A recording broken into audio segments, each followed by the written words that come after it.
สวัสดีครับทุกท่าน คืนนี้ผมมีเรื่องราวสยองขวัญเรื่องหนึ่งที่อยากจะหยิบมาเล่าให้ฟัง มันเป็นเรื่องที่เกิดขึ้นในระหว่างการรับจ็อบที่ตึกเก่าของโรงพยาบาล ซึ่งเป็นเรื่องของชายคนหนึ่งที่ชื่อว่าภู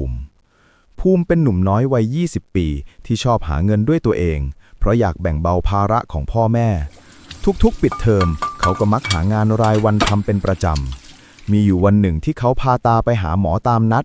เขาก็เจอประกาศของโรงพยาบาลที่เปิดรับพาร์ทไทม์แทนเจ้าหน้าที่เป็นเวลา 3 วัน ซึ่งเป็นอีก 2 วันข้างหน้า และมีการจ่ายค่าแรงถึงวันละ 400 บาท ภูมิรู้สึกสนใจก็เลยเข้าไปสอบถามรายละเอียดเพิ่มเติม เขาได้ความว่าสิ่งที่จะต้องทำคือ การเคลียร์เอกสารเก่าของผู้ป่วยที่เสียชีวิตมานานเกิน 10 ปี แต่ต้องเข้างานในช่วง 2 ทุ่ม และต้องออกงานในตอนเช้า ตอนแรกภูมิรู้สึกลังเลเพราะไม่อยากทำงานกลางคืน แต่ก็คิดว่าทำงานง่ายๆแค่ 3 วัน และโรงพยาบาลก็ไม่ได้ไกล เขาเลยตอบตกลงว่าจะมาในคืนวันศุกร์ที่จะมาถึง เมื่อถึงเวลานัดภูมิขี่มอเตอร์ไซค์คันเก่งมาจอดในโรงพยาบาล แล้วเขาก็เดินไปยังห้องเก็บเอกสารเก่าด้านหลังที่อยู่ติดกับห้องดับจิต ตอนนั้นเป็นเวลา1:30 ทางเดินเริ่มเงียบสงบ มีเจ้าหน้าที่ไม่กี่คนที่เดินไปมาภูมิเดินมาถึงห้องที่นัดไว้ก็เจอกับเจ้าหน้าที่สอนงานที่ชื่อว่าโอมซึ่งทำงานที่นี่มาหลายเดือนแล้วคืนนั้นโอมสอนงานไปพักใหญ่จนภูมิเริ่มทำได้โอมก็เลยปล่อยให้ภูมิทำงานและเขาก็นั่งดูหากมีอันไหนผิดเขาก็คอยแนะนำจนกระทั่งภูมิทำได้อย่างไม่พลาดระหว่างทำงานภูมิได้ยินเสียงล้อรถเข็นเขาหันไปดูก็เห็นว่ามีผู้เสียชีวิตถูกเข็นหาหน้าห้องไปโอมถึงบอกว่าไม่ต้องสนใจให้ทำงานของตัวเองต่อภูมิพยักหน้าแล้วก็ตั้งใจเคลียร์เอกสารทั้งที่ในใจเต้นระทึกเมื่อโอมมั่นใจแล้วว่าภูมิทำได้ดีเขาก็ฝากฝังงานให้รับช่วงต่อในตอนที่ไม่อยู่แต่โอมได้เตือนภูมิว่าหากระหว่างทำงานแล้วได้ยินเสียงรถเข็นก็ไม่จำเป็นต้องหันไปมองหรือหากเจอใครเดินผ่านหน้าห้องก็อย่าไปทักให้นึกว่าตัวเองอยู่แค่คนเดียวภูมิรับปากเพราะตัวเองก็ไม่ได้อยากเห็นเท่าไหร่นักจากนั้นทั้งสองคนก็แยกย้ายกันคืนต่อมาภูมิเดินมายังตึกเก่าในเวลาเดิมแต่คืนนี้ดูเงียบอาจเป็นเพราะว่าโอมไม่ได้อยู่รอแบบเมื่อคืนภูมิไขกุญแจแล้วเดินเข้าไปในห้องจากนั้นก็เดินไปที่ตู้เก็บเอกสารแล้วไล่ดูงานที่ทำค้างไว้เมื่อคืนเขาลงมือทำงานไปเรื่อยๆพร้อมกับเปิดเพลงฟังไปเบาๆซึ่งก็ช่วยทำลายความเงียบได้เป็นอย่างดีเวลาผ่านไปเกือบเที่ยงคืนเขาได้ยินเสียงเคาะประตูดังขึ้นเมื่อเขาหันไปมองก็พบว่าเป็นผู้หญิงคนหนึ่งยืนอยู่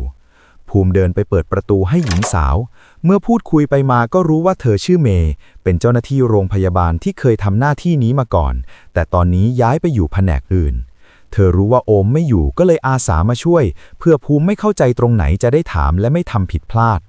ภูมิรู้สึกอุ่นใจเพราะอย่างน้อยก็ดีกว่าอยู่คนเดียวคืนที่2ก็เลยผ่านไปด้วยดี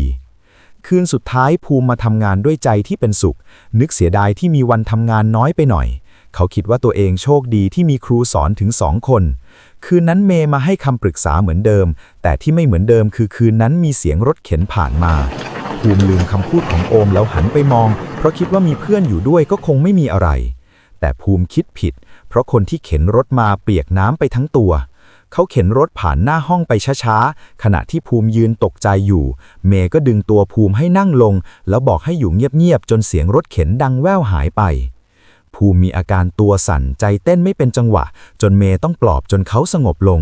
แล้วเธอก็เล่าว่านั่นคือพี่พลเป็นเจ้าหน้าที่เข็นศพไปเก็บในห้องดับจิตแต่ที่เห็นแกอยู่ในสภาพนั้นก็เพราะว่าวันที่เกิดเรื่องแกไปงานเลี้ยงแล้วแต่แกก็ไม่ลืมหน้าที่ยังคงเดินมาทำงานตามปกติแต่ก็มาไม่ถึงเพราะทางมืดแล้วแกเดินเซตกลงไปในคลองก่อนจะถึงโรงพยาบาล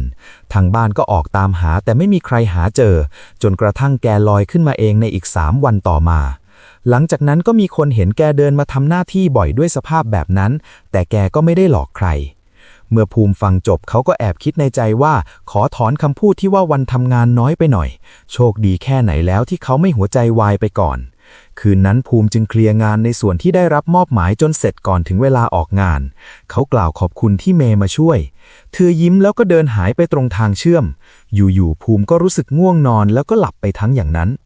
เขามารู้ตัวอีกทีก็ตอนมีคนเอามือมาสะกิดเรียกเขาลืมตาช้าๆก็พบว่าเป็นโอมที่มาเรียกตอนนั้นเป็นเวลา8 โมงกว่าแล้วโอมบอกว่าเขามาถึงก็เห็นว่าภูมิหลับอยู่ก็เลยยังไม่ได้เรียกเขาก็เลยตรวจงานที่มอบหมายไว้